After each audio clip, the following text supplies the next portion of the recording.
Hey everybody, Gabe Suarez here. So just a quick editorial on a couple of points. So I get a note here from Chris on Patreon. He writes, "Hey Gabe, whenever I recommend people do some force on force training, I always get responses such as, 'Nah man, it's just paintball. Everyone knows it ain't a real gunfight and it's never realistic.' Could you do a response to these kinds of people? I usually equate it with BJJ rolling. We all know that it ain't a real fight either, but it's still the best way to train your ground game. Anyways, I think people would put more stock in it coming from you." Well, I told them absolutely I'd do that. I don't know if people would put more stock in it coming from me because a lot of times, in the martial environment, people, I don't know, it seems like they've tended to make up their minds already about things. It doesn't matter what anybody says. They've already decided what path they want to take. So here's the thing. Shooting, or I'm going to call it pistol craft. I'm going to stop calling it shooting. I'm going to call it pistol craft. That's a term that Jeff Cooper created, and I think it needs to come back. Pistol craft is a martial art. It is for fighting.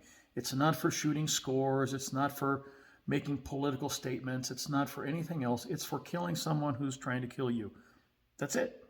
Now, anytime you train a martial art, there is a progression to it.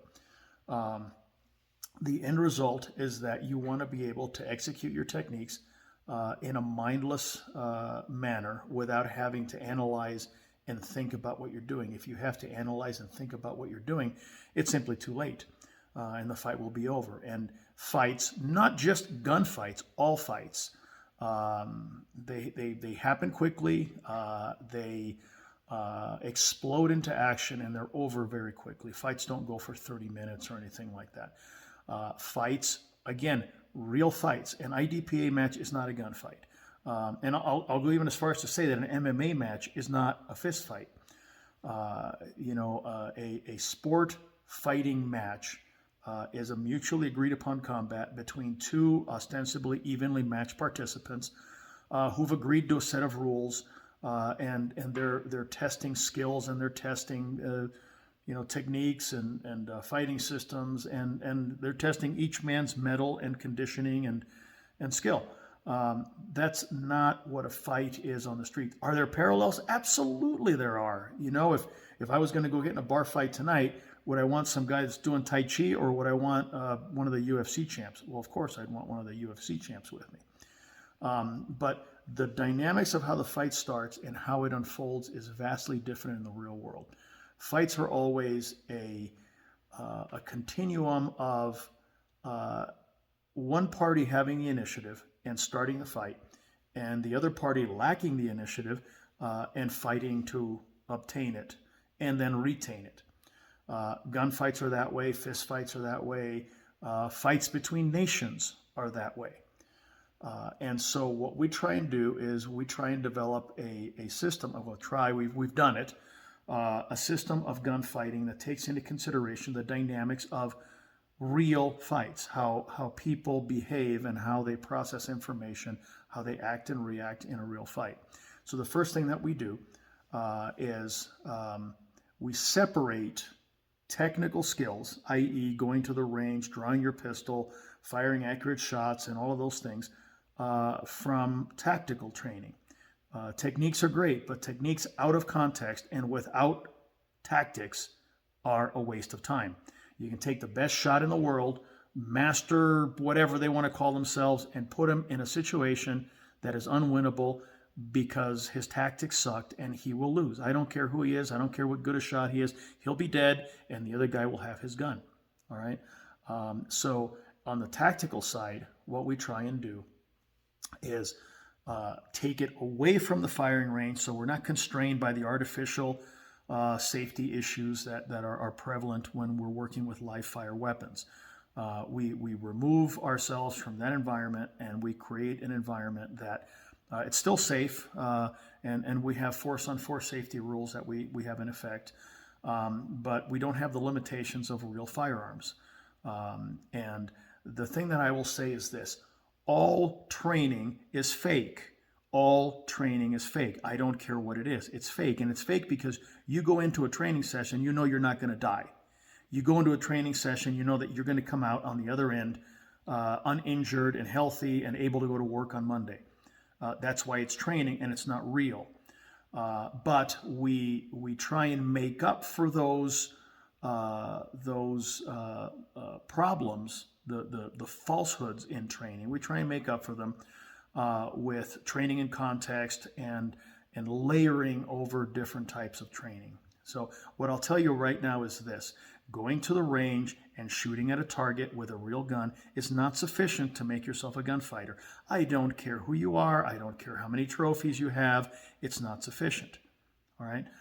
What is sufficient is that you have to participate in facsimiles of gunfights in controlled environments so that you can learn the aspects of them a piece at a time, and then put them together in continually increasing tempo, continually increasing pressure, and continuing unlimited development of the event. So what we do is we start out with drills, and all martial arts do this. Boxers do drills, jiu-jitsu guys do drills. This is what we do. And so we take two people and we have them use airsoft, UTM, munitions, whatever they have at hand, it's fine. We have them face off and we do drills. We basically gunfight drills. One party draws, the other party responds. And the drills are built in a way to take into consideration the OODA loop, the human reaction time, and human nature as well. And we're very successful with those drills.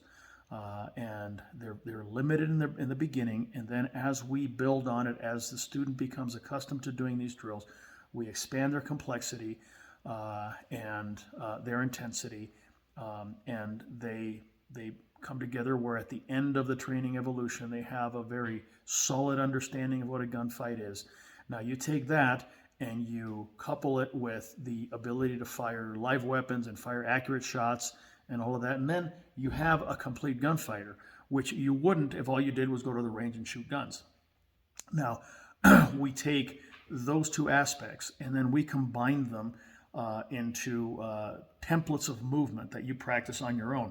It's basically, think of it as sort of enhanced dry practice. You know, a typical dry practice, you put up a little dot on the wall, you stand off 5 yards, and you draw the empty weapon and you click the trigger, and you draw the empty weapon and you click the trigger. You do that 50, 60, 70, 100 times, and you call it good. So what we do is we take templates of movement and we add that to the dry practice exercise.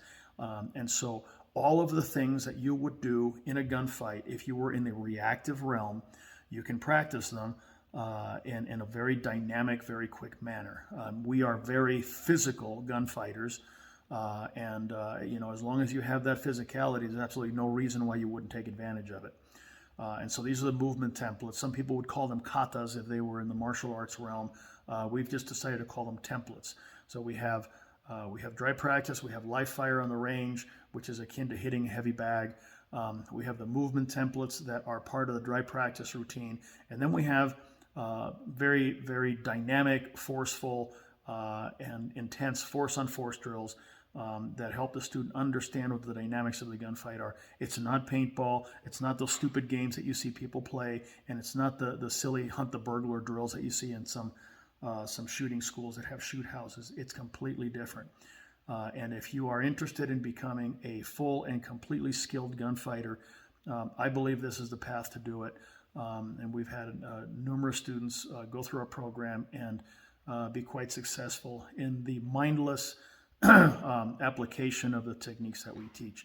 So anyway, that's it. There's one class that we're doing with the force-on-force realm. It's simply called Winning the Gunfight. There's not a live fire round in that entire class. It's all force-on-force.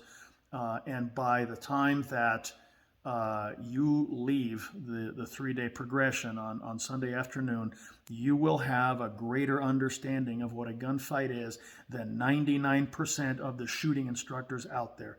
Mark my words. All right. Anyway, that's it. I got a bunch of stuff to do today, so I hope you enjoyed this message. And if you have any comments, post them on Facebook or post them on Patreon. All right, peace out.